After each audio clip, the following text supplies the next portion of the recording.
There's one thing that I always do right up until I get on a stage. Or I just do a whee! Hello, it's Cynthia Erivo, and I'm answering 8 questions before 8 a.m.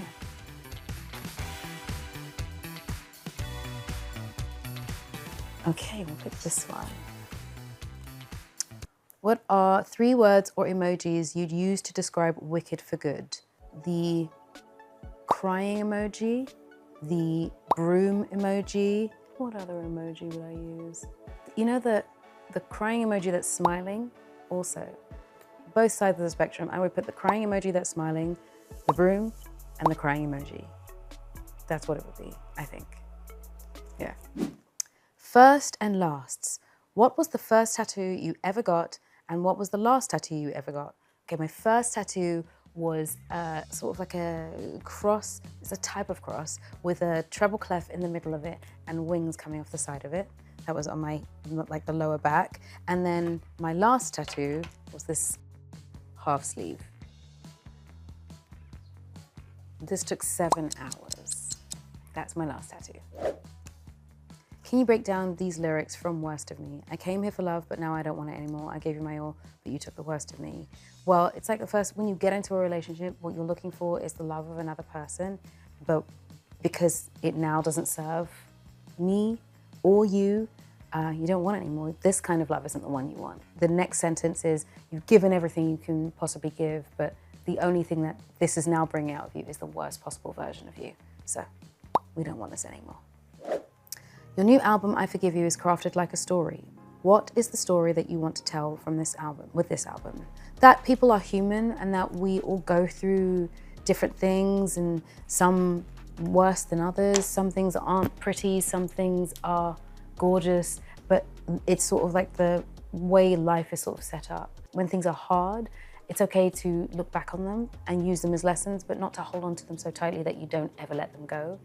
That's why I called it I Forgive You. We are reminded to both forgive other people and ourselves for things that go on in our lives that we sometimes aren't in the best place to have judgment over. Okay. What is your vocal warm-up routine like before a performance? It's quite intensive, depends on how much I'm performing. If it's just like one song, I don't need to do that much of a warm-up. If it's a whole set, it is usually like a 20-minute warm-up. There's one thing that I always do right up until I get on a stage, which is just like a trill, because it tells me where my range is and how we're doing. Or I just do a whee, which tells me also where I am too. And sometimes you might hear me like humming, just to make sure everything is fine. Push and Pull is a steamy track. It is. What was it like co-writing the song with Anthony Ramos? Great.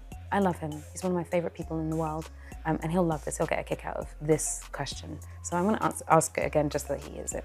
Push and Pull is a steamy track. You hear that? What was it like co-writing the song with Anthony Ramos? Great. I loved writing that song. It was really fun, actually. It was sort of like a group session, and I love the way he sort of gets into work. He is so excited about music, and so writing with him was a huge pleasure. And I would do it over and over again. Quick draw. In 30 seconds or less, can you draw your album cover? I don't know. Let's see. Ready.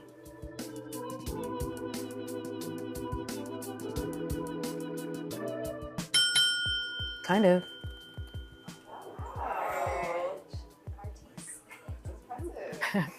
So I did some research into what the symbol for forgiveness is, and it turns out that it's a white dove with an olive branch.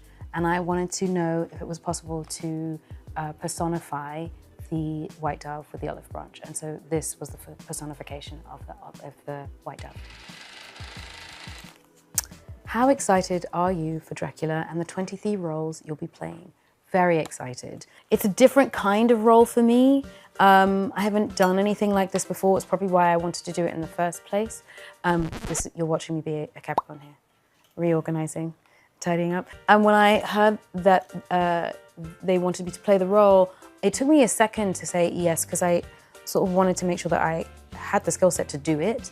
And then I saw Sarah Snook in A Picture of Dorian Gray on Broadway, because that's sort of like, I wanted to see how it all worked, and I fell in love with it. And then I sat with the director and had a conversation about what it might be like and what we might want to do, and it just felt really good.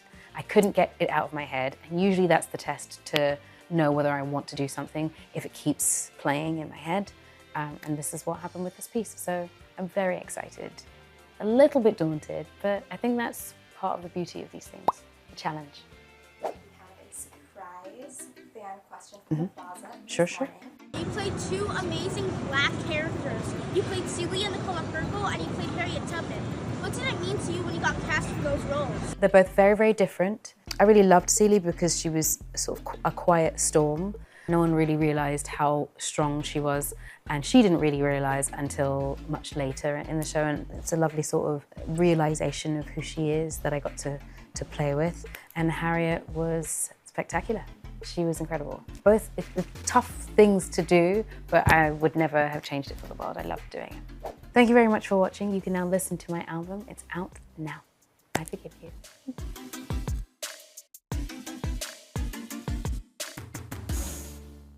Hey, thanks for watching. And don't forget, you can catch The Today Show every morning on NBC, or take Today when you're on the go. Just follow the Today podcast on Apple Podcasts, Spotify, or wherever you listen.